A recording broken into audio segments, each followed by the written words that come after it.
the hoisting of the national flag by the Honorable Prime Minister and the 21-gun salute, flower petals being showered at the venue by two Mi-17 helicopters of the Indian Air Force, one trooping the national flag and the other trooping a flag depicting 15 अगस्त उनके मुल्क में मनाया, उनके साथ पूरी दुनिया ने मनाया, हर एक ने उनको विश किया।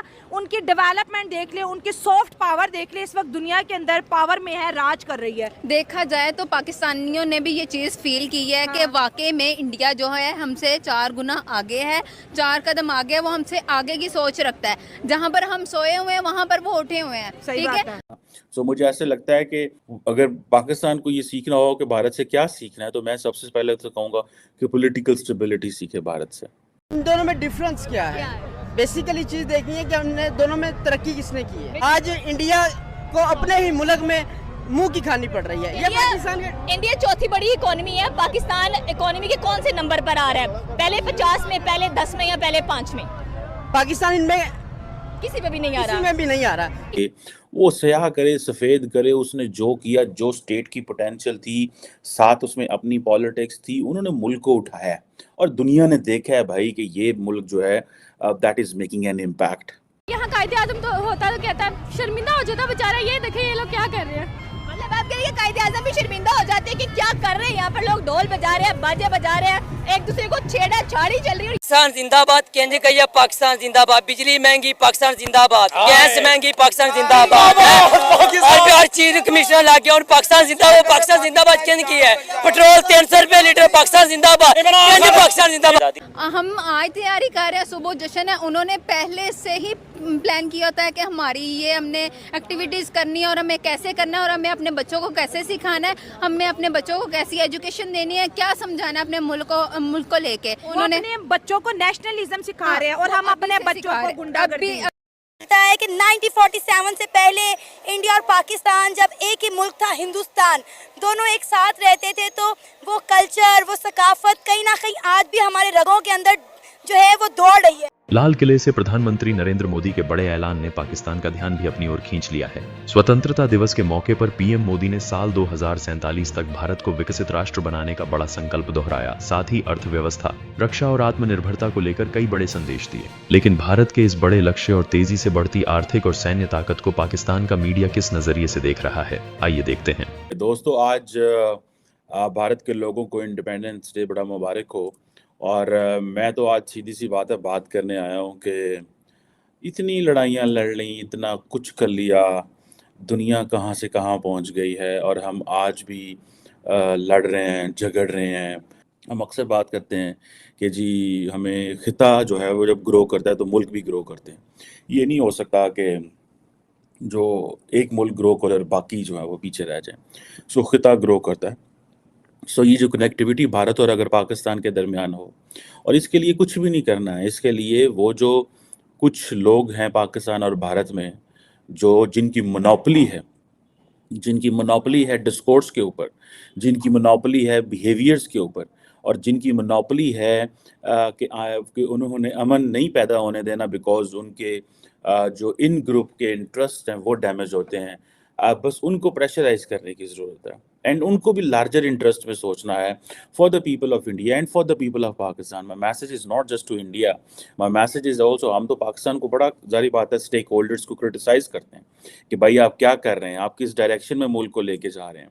तो सेम इज़ फॉर इंडिया। आज इंडिया अगर 3.8 या 4 ट्रिलियन डॉलर की इकोनॉमी है विद 600 बिलियन डॉलर रिजर्व्स जो हैं अगर इसके मौजूद हैं, और देन वो उसके पास कैपेसिटी एंड कैपेबिलिटी है कि वो आइंदा आने वाले दिनों में अगर गोल्डमैन सैक्स ये कहता है कि ये दुनिया की दूसरी बड़ी इकोनॉमी बन जाएगी और अमेरिका तीसरे नंबर पे होगा और चाइना पहले नंबर पे होगा इन 2075, तो आप इमेजिन कर सकते हैं कि क्या ट्रैजेक्टरी चल रही है। और it just doesn't depend on the population, it depends on the people. वहाँ पे जो सोशल जो कॉन्ट्रैक्ट है, हर दुनिया के सोशल कॉन्ट्रैक्ट में इश्यूज होते हैं, इंडिया के सोशल कॉन्ट्रैक्ट में भी इश्यूज हैं, कुछ इनहेरेंट हैं, कुछ बनाए जाते हैं, ठीक है। Same is in Pakistan social contract बड़ा ज़बरदस्त है। The people of Pakistan and the government and the state of Pakistan जो है बड़ा ज़बरदस्त कॉन्ट्रैक्ट है, लेकिन इन रियलिटी वो मटीरियलाइज नहीं होता। अगर पाकिस्तान को ये सीखना हो कि भारत से क्या सीखना है, तो मैं सबसे पहले तो कहूँगा कि पॉलिटिकल स्टेबिलिटी सीखे भारत से। आज 80वां जो इंडिपेंडेंस डे है, भारत की जो मानसिकता बनाई गई और जो पाकिस्तानियों की मानसिकता बनाई गई, आप दिखता है ये आपके लिए इंडिपेंडेंस डे है ही नहीं है, ये आपके लिए एक अधूरा काम है। Pakistan is an unfinished agenda, it is not an independence. का मतलब है कि आपकी ऑब्जेक्टिव पूरी हो गई। आप किसी पाकिस्तानी से पूछे जो समझता है पाकिस्तान के, वो कहता है ये अनफिनिश्ड एजेंडा है, क्योंकि पाकिस्तान की इंडिपेंडेंस का मतलब था भारत का टूटना। पाकिस्तान की आजादी कभी नहीं हुई। The division of India is Pakistan, not the independence of India is Pakistan. You wanted to break India, उसमें आप सफल हो गए। तो आपके यहाँ पे कभी भी पाकिस्तान की सेलिब्रेशन नहीं होगी। हाँ, ईद, बकरीद और ये सब जो होता है, इसमें लोग आएंगे, अपने घर का पैसा लगाएंगे, क्योंकि उनको यही सिखाया गया। आपने इंडिपेंडेंस स्ट्रगल कभी लड़ी ही नहीं। जो पाकिस्तानी थे वो तो अंग्रेजों के, आप भाई मुस्लिम लीग है ना, अभी एक बताइए मुस्लिम लीग का लीडर जो कि जेल में गया हो, जिसकी गोली से वो हुई हो। जैसे हम वीर सावरकर को आप गाली देते हैं, वीर सावरकर जी को अंडमान के अंडा सेल में रखा गया। किसी एक बताइए जरा मुस्लिम लीग को जरा अंडा सेल में रखा गया, उनकी जर्दी बन जाती।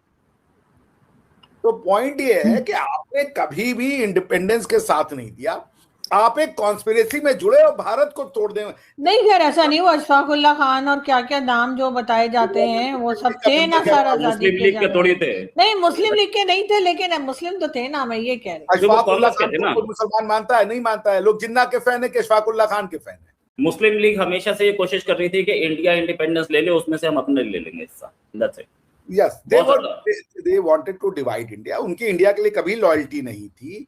They were loyal to their religion, और आज भी वो अपने रिलीजन को लॉयल है। जो पाकिस्तानी, आप उससे पूछे पाकिस्तान पहले या पहले वो रिलीजन, वो बोल देगा रिलीजन पहले।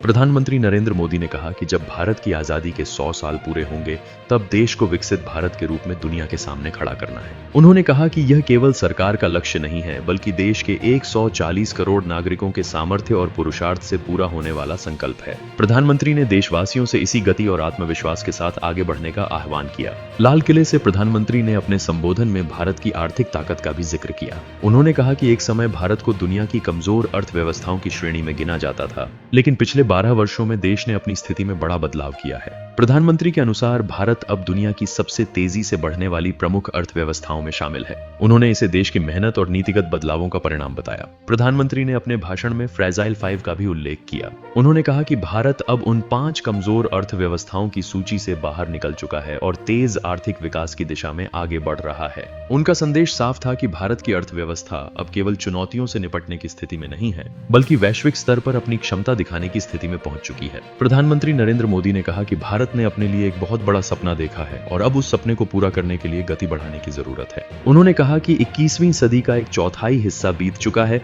और आने वाला समय भारत के लिए बेहद महत्वपूर्ण है। अब देश रुक नहीं सकता और विकास की गति भी रुकनी नहीं चाहिए। प्रधानमंत्री ने कहा कि दिशा तय हो चुकी है और लक्ष्य हासिल करके रहना है। प्रधानमंत्री के भाषण का एक महत्वपूर्ण हिस्सा काम की रफ्तार को लेकर भी रहा।